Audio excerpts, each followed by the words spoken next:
In the world of gaming, a lot of series have went out to make a name for themselves. From the concept of first-person shooters itself emerged an entire genre that consisted of a number of subtypes. From the ones that follow the survival of the fittest and arena battle layouts to survival games, prominent names emerged. But among those, one in particular that I am sure most of us have definitely heard about is Resident Evil. This Goliath in the gaming world is based around the concept of survival in the third-person shooter genre. With a theme that centers on everything horrific, the game has made itself quite the name in the world of gaming. Not just that, it transcended beyond just the constraints of a single release to encompass the magnanimity of not just an entire series, but an entire franchise based on not just video games, but dedicated movies and an entire fan space that is devoutly dedicated to Resident Evil's culture and theme. But how much do we really know about it? Where did it begin? What exactly makes it so good? What is the story? And where is it headed? To answer all those questions and much more, stick with us till the end since we're going to be discussing Resident Evil in all of its glory. So before anything else, let us tell you something very interesting if you do not already know it. The game is originally called Biohazard in its place of origin, that is, Japan. I bet that piece of information will immediately have you questioning your knowledge as a fan of the game. Nevertheless, let us continue. The Japanese horror survival game was launched by the Japanese video game developer Capcom back in the year 1996. The core people for the game were game designers Shinji Mikami and Takura Fujiwara, who, like the popular tradition at Capcom, closely followed stories concerning biological weapons and other virus-based incidents and outbreaks. The game was initially launched on the PlayStation platform that itself was a revolution in the video gaming industry and redefined experiences surrounding gaming platforms. So immediately, you can begin to grasp the impact this game was bound to have. More of that later. Anyways, the development of the game had already begun in 1993. The game was meant to be released under the same name, Biohazard, in the US and other Western markets. However, the issue came along with copyrights to that name already being held by another game as well as a rock band. Thus, after a few wild suggestions, Resident Evil came about. Luckily, the name instantly stuck like glue. The game contained elements from another one of Takura Fujiwara's games that revolved around a similar concept of horror survival titled Sweet Home from 1989. However, the game was not only meant to work on elements from the earlier game, but to revive and rejuvenate them in an all-new game for a fresh, new start. As soon as the game hit the market, it saw mass public appreciation and laid the foundations for the entire series that would follow. At this point, it's not necessary to reiterate that the first game was instantly a success, but an idea of the extent of that success can come from the fact that almost immediately, the game was also made for other gaming consoles due to high demand, for example, Sega Saturn. The story revolves around events that unfold in a place called Raccoon City. As a law enforcement officer, the players are an integral part of solving the mystery wherein people go missing and bodies are found with severed and eaten parts. After contact with one of the investigative teams, also lost amid strange incidents that are centered around a mansion. It is in that mansion that the players find themselves trapped and must unravel the mystery and try their best to survive in the process. It eventually becomes clear that a clandestine research team operating under the permission and supervision of biomedical business Umbrella Corporation was conducting a series of illegal experiments. These experiments exposed the estate's personnel as well as numerous animals and insects to a highly contagious and mutagenic biological agent known as the T-virus, which is now roaming the mansion and its surrounding environs. The gameplay involved fighting these infected monsters and navigating the way through all the turmoil toward this eventual discovery. With the story so good at capturing players' attention and dedication, the game was described by critics as being just as good to watch as to play. The level of entertainment was unparalleled before, and the rich quality of the gameplay compared to contemporary standards at the time made the experience so much better. The players were offered a variety of freedoms, including making interactive decisions that would influence the outcome of the game's ending, as well as the choice between either a male or female protagonist. The enchanting story and gameplay alike made the game popular in both the Japanese market under the name Biohazard, as well as in other markets as Resident Evil, particularly in the US and Europe. The game even almost immediately became the highest-selling game of the time and gradually grew to become the most popularly sold video game so far.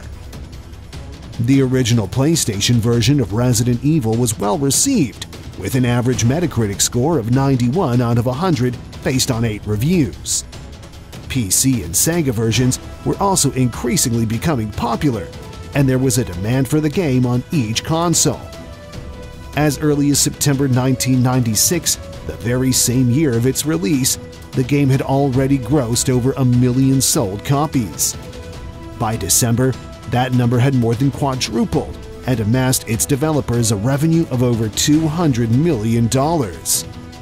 Hence, with such unprecedented popularity, the sequel for the game was already being awaited among fans and critics alike. Although the game instantly proved successful, the sequel came out after 2 good years of the original's release. Although the official release was Resident Evil 2, the intended sequel, Resident Evil 1.5 as it was later referred to, was discontinued halfway into completion due to disagreements over the plot and gameplay features. The events of Resident Evil 2 were largely a follow-up of the incident that defined Resident Evil 1. Based in the same Raccoon City, it follows the story of another police officer who discovers the entire department dead and pursues the investigation of a missing person upon his sister's insistence. But this time, the arena for the gameplay is much larger, consisting of a good portion of Raccoon City. The antagonistic Umbrella Corp has developed an all-new virus called the G-Virus, and the city's police chief is in cahoots. The ensuing tale revolves around the player's attempt to escape the city and discover the involvement of all individuals and organizations involved in this conspiracy. With epic gameplay changes and new monsters, the game was a perfect add-on to its predecessor and almost perfectly met with the preluding anticipation. When Resident Evil 2 was released, it was met with critical praise. Its original PlayStation release has a Game Rankings average aggregate score of 93% based on 25 reviews, and a Metacritic score of 89 out of 100 points based on 13 reviews for both the PlayStation and Nintendo 64 editions. The game even became the fastest-selling video game in North America and amassed revenue of over $33 million within a year, with over 11 million copies sold. The developers knew exactly what they wanted to do with the series in the long term, and that was to formulate it as a staple in the gaming world with an entire series that would follow. Thus, the game was sold at a very cheap price under the idea of making it available to everyone who wanted to get a copy. On top of that was a $5 million marketing campaign aimed at driving demand for the game. And despite relatively lower revenues than before, Capcom had achieved exactly what they wanted. Resident Evil 2 was just as crucial at cementing the game's footing in the global gaming market. Awesome gameplay with enhanced controls and a perfectly cultivated game environment meant that Resident Evil 2 was bound to succeed, and the series was here to last. Immediately following was Resident Evil 3 Nemesis in 1999. The game had a distinct feature to further enhance the gameplay: brief changing of the player character. This meant that for certain tasks, the player would be able to control another character. This time, the events preceded those of Resident Evil 2 to give an entirely different perspective. As another officer of Raccoon City's Police Special Tactics and Rescue Service, players must once more escape the city, albeit with a whole new, different mechanism.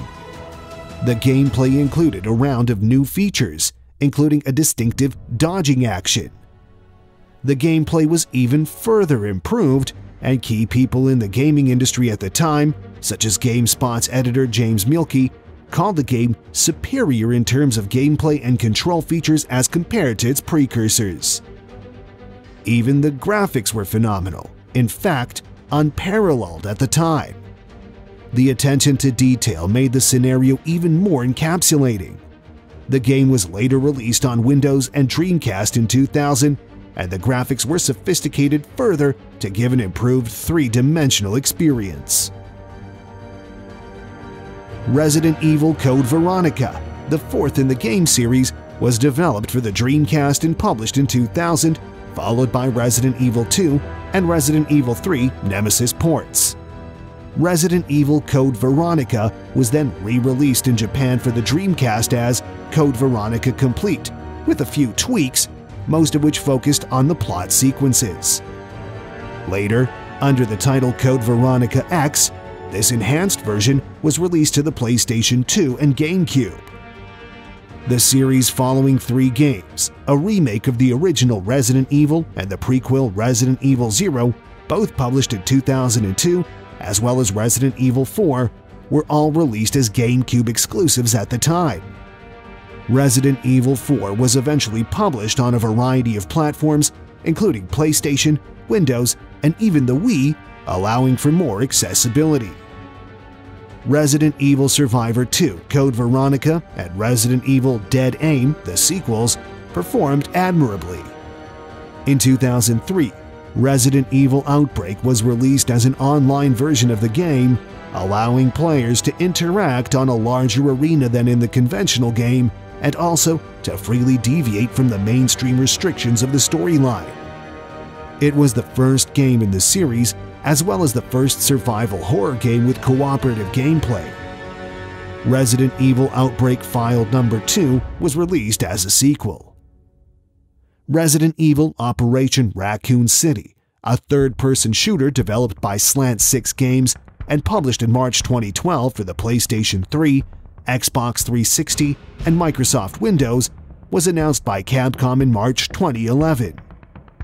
Resident Evil Revelations, a survival horror game for the Nintendo 3DS, was published in February 2012. Resident Evil 6, the following numbered installment in the main series, was published in October of the same year to mixed reviews but strong pre-order sales. Collectively, all these games followed the same theme and were more or less different takes on the same stories. Each follow-up to the predecessor brought about new features in gameplay graphics as well as controls, and also added substantial drama and curiosity to its story. Increasingly, the game gained popularity with each new release. However, with increased competition, there were a lot of other contenders in the market that fought for the same targeted niche. Resident Evil, nevertheless, maintained to quite an extent its fan base and loyalty. The PlayStation 3 version of Resident Evil 5 was once again in the best-selling game in Japan for the year 2009 within 2 weeks of its release. 2012's Resident Evil 6 was hoping to come out with a bang. Resident Evil 6 was conceived shortly after Resident Evil 5's debut and began full production in 2009. Hiroyuki Kobayashi was in charge of the game's development. This time, it was decided that the story would be based in an entirely new location. So, a new fictional location based on an Eastern country was created by the name of Estonia. The story evolved drastically, albeit around the same original idea of Umbrella Corp and its bioweapon experiments. This time, though, the story is much more intense, and a mass outbreak of the virus across borders sees a very complex story along with multiple twists and turns unravel. Honestly, the story itself was not quite bad for me personally, but the twists and turns are definitely not something I would like to disclose in case you haven't played it yet. So let's just skip the spoilers and attempt to reflect on the game's reception.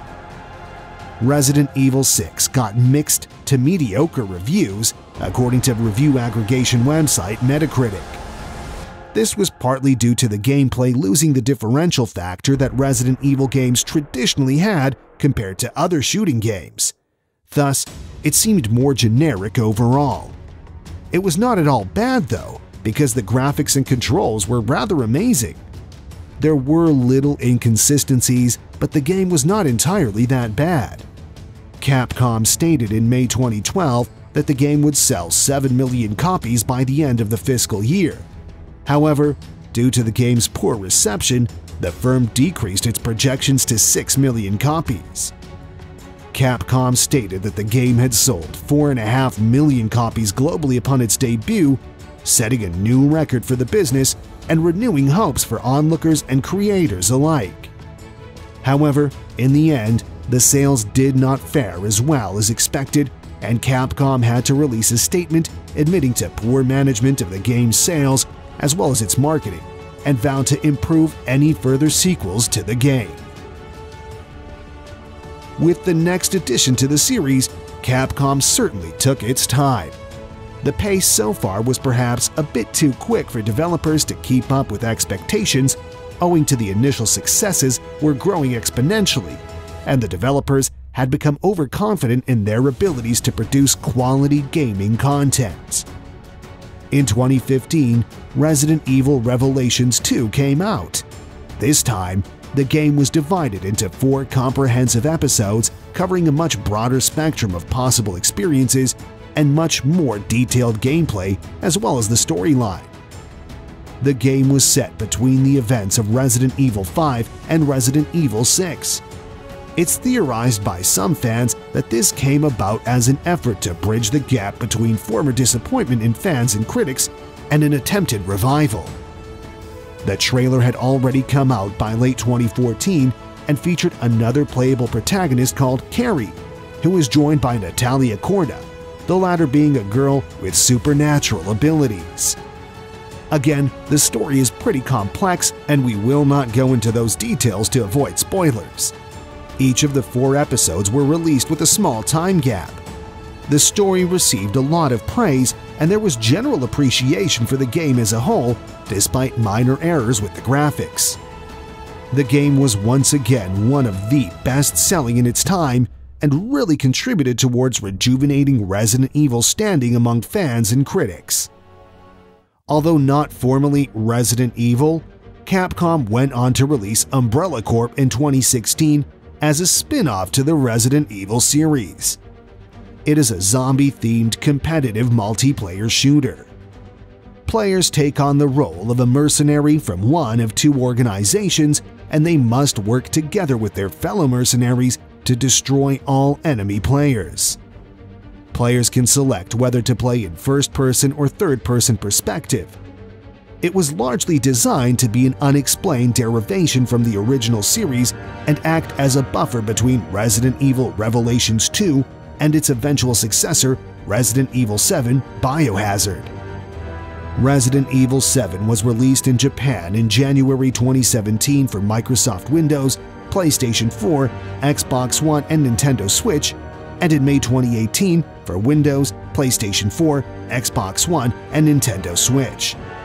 The PlayStation VR headset is also supported. The game was hailed as a triumphant return to form for the franchise. The gameplay was made to recenter around first-person perspective. This time, the main character came as a stark difference from conventional protagonists who were either law enforcers or had some sort of link to the origins of the virus. The protagonist is a civilian who looks for his missing wife amidst the chaos, only to find out that she's infected. What follows is a series of events that leads Ethan to a greater destiny that he, as an ordinary civilian, never envisioned for himself. The game was something new for fans, as the first-person perspective in the game gave it new grounds for comparison with other first-person shooters. Where this was supposed to increase competition, it turned out to be greatly in favor of the game. Moreover, the previously action-centric nature of the game was traded in for more horror, allowing fans to experience something new. The reception was amazing, and the game was highly regarded as one of the best games at the time. The initial sales were slower than expected, but there was still a sure shot that it would gain traction, and so it did, with well over 10 million copies sold so far. Subsequently, Resident Evil 2 and 3 remakes came out in 2019 and 2020 respectively, as well as Resident Evil Resistance. Both games featured slightly reconfigured plots of their original base games and were greatly modified in terms of gameplay. Although not intended as official successors in the series, rather just regarded as celebrations of the classics, the games fared pretty well. Immediately after, in 2020, Resident Evil Resistance came along to refresh the series' online gaming experience.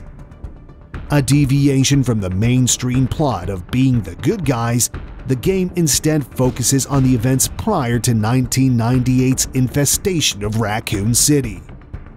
The players are depicted as contestants that were abducted by Umbrella Corp to fight and test the effectiveness of their T-Virus project.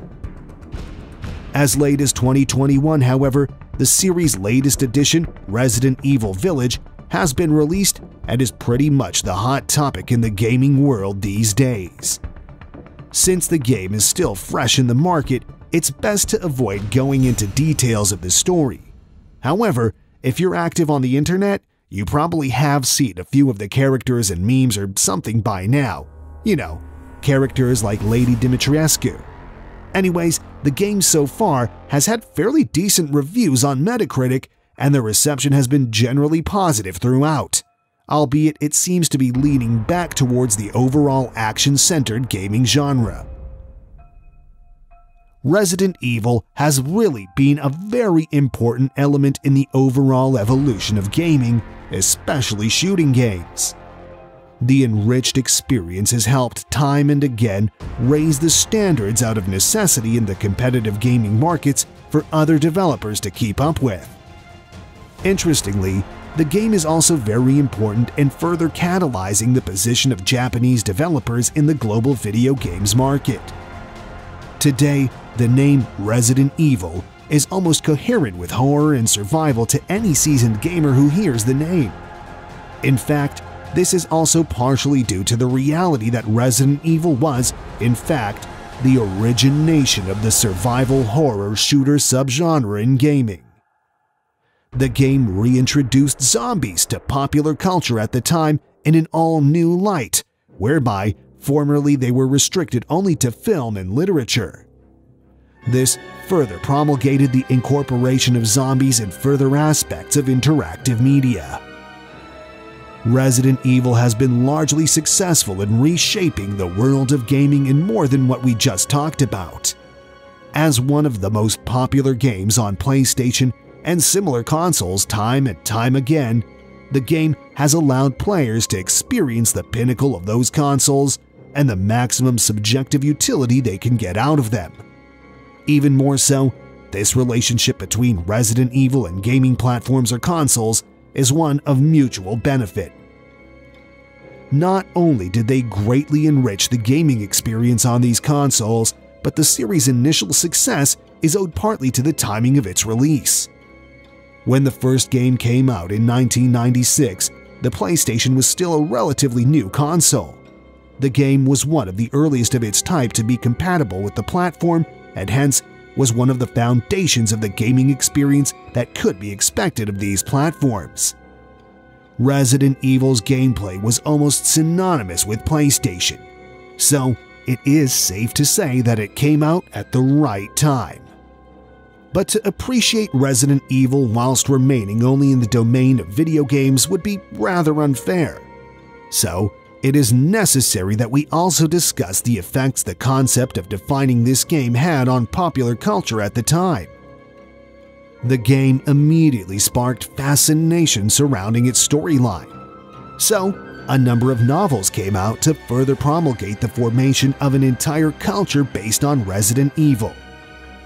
In 1998, a novel by the name Resident Evil: The Umbrella Conspiracy came out by author S.D. Perry. This was to be the first in a series of 7 books that encapsulate an entire saga that elaborates, in its own light, the entirety of the events surrounding the Resident Evil stories. A slightly deviating adaptation, the core realities of both the book and the game are shared, with only a few minor changes to adjust for desired levels of dramatization.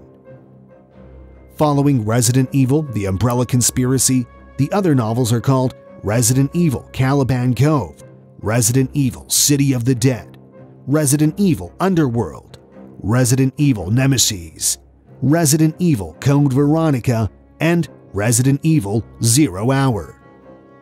All these were based on games that were almost in parallel to their release, and the publications came from 1998 to 2004. The Resident Evil film series is also based on the same pattern of games as the novels. Carrying on the action horror genre at its core, the movies further work to dramatize and romanticize the events in and around Raccoon City in the hypothetical scenarios explained. The first movie that came out in 2002 was titled simply as Resident Evil. The plots do deviate, but the overall theme is the same, and so are the primary individuals and organizations. Certain additions and deductions have been made for cinematic purposes. A sequel to the film was released in 2004 as Resident Evil: Apocalypse. Further, the series also included Resident Evil: Extinction from 2007, Resident Evil: Afterlife from 2010, Resident Evil: Retribution from 2012, and Resident Evil: The Final Chapter in 2017. However, unlike the name suggests, the final chapter was not the last in the series, and subsequently, a new edition is under production and set to release in November 2021, Resident Evil: Welcome to Raccoon City. Resident Evil has been a prominent part of the internet culture as well, playing a key part in how online gaming is experienced, especially in terms of first-person shooter games. This is mostly due to the game's own online playing versions.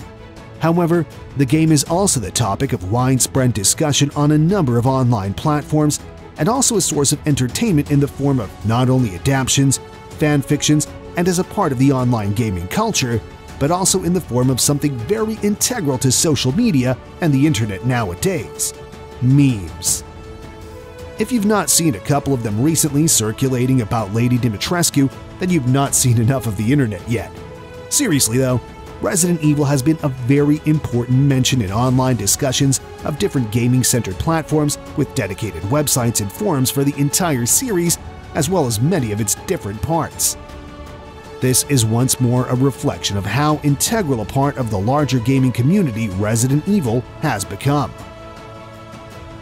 Of course, with so much under its belt, the series is far from stopping just yet. As one of the forerunners of the global gaming industry, another game is already being anticipated. According to leaked sources, the next in line for the Resident Evil series might just be called Biohazard Apocalypse, and is expected to be released in 2023. There is speculation, though, that since the name Biohazard is exclusive to the game's distribution in Japan, it might only be restricted to sales within the country. However, Resident Evil has amassed a vast global fan base in the last 25, therefore it's likely nothing more than gossip. Resident Evil Village is already the franchise's best-selling game, and it is unlikely that the developers will stifle their own momentum by limiting the expected successor to just Japan. For now, all we can make are guesses since there has been no official statement. However, one thing is almost definitely certain: the game is going to be awesome. It should be, if it's to live up to the legacy of its precursors.